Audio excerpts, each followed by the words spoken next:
students, my name is Mailynn and welcome back to my channel. I'm a flutist, performer, and music teacher located in the city of Kamloops, British Columbia, and this is my channel where we do all things flute, so thank you so much for joining me here today. In today's video, we're going to be doing another Christmas favorite, and this one's called We Three Kings of Orient Are, so if you're interested, then just keep on watching. As always, if you have any questions to the video, please feel free to drop them in the comment section down below. I do my best to answer them as soon as I see them. Also, if you're having any issues when it comes to practicing, feel free to check out my free practice guide, also located in the description down below. It gives you 8 really easy steps to follow to help guide your practice sessions. Alright, so let's just get right into today's video. So I will be taking this score from 8notes.com. If you want to take a look at the original score, I will link it in the description. It's not sponsored or anything. I just really like the resources that they have on their website, and they are free, which is really great. So what I'm going to be doing is I'm taking this particular melody from the flute quartet part. So there's going to be a 4-part accompaniment at the end of this video if you're interested in playing it. And I will be also transcribing it to be an octave down. So if you find that this is a little bit too low, you can always read it up at the original octave there. But if not, then hopefully this makes it easier for all my beginner students. Alright, so I'm going to put up my transcription of the piece here and then we'll get started. So I'm going to put it up right here.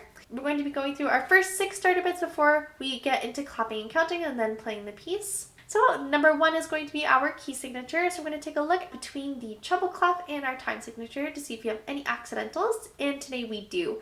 So we have 2 accidentals there, and that's a B flat and an E flat. So the best way to find the major relative for flat keys is you go back 1 flat, and that's how you find the major key name. So look at the last flat there, so that's E flat, and we're going to go to the second last one, that's B flat, so that means we're in B flat major. For the key signatures, when there's only 1 flat, you just have to memorize that one. So now we know that we can either be in B flat major or its relative minor, G minor. So we're going to take a look at the first note and the last note to see if we have any indication of the tonic of either one of those key signatures. So the first note, we don't start on a B flat, but we do end on a B flat, so it's a high indication that we're in the B flat major key signature.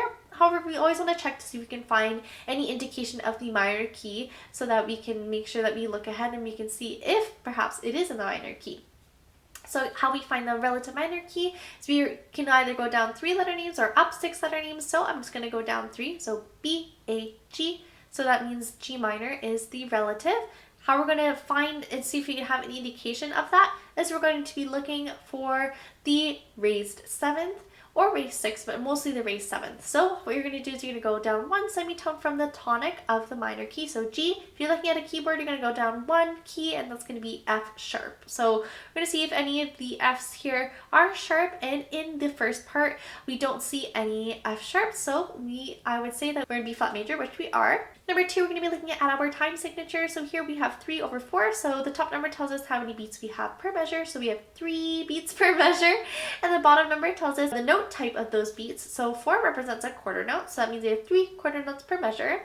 Number 3, we're going to be looking at our tempo indication. So here we have 1 in a bar feel. So that means a dotted half note is going to equal 54 beats per minute. So that means every time that we hear the click of the metronome, it's going to only beat on beat 1. So you have to make sure you're counting 1, 2, 3, 1, 2, 3 when we're clapping and counting this.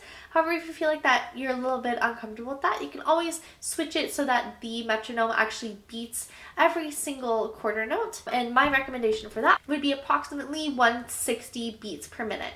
Of course, if you do find that it is way too fast for you when we are clapping and counting it, you can always go back into the playback settings by clicking that little gear. So slow it down to a tempo where you feel most comfortable clapping along, and then slowly speed it up until you're at the tempo that you want to perform it at. Number 4, we're going to be looking at our dynamics now. So we don't have any written dynamics here, so I would say you can play it generally at a mezzo forte to forte level, so that's moderately loud to loud, making sure that you focus on getting a beautiful, nice, clear tone. Of course, if you want to experiment with your own dynamics, you can always do that by printing it out, writing it in, and seeing what you like the best. Number 5, we're going to be looking at our articulation. So we're going to see if we have any slurs, staccatos, marcatos, or tenutos.